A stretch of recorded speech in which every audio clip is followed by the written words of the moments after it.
Rubicon Express kit. We got Fox shocks right here. Also, another thing I like about this kit is, because it fits multiple things, it has a sway bar disconnect. So if the factory sway bar doesn't work, guess what? I can come out and I can disconnect it and not have any problems.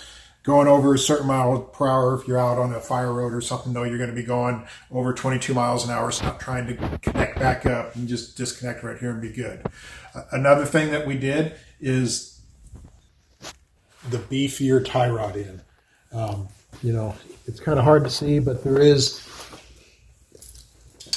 you can kind of see that where we've hit it a few times on rocks where we've landed.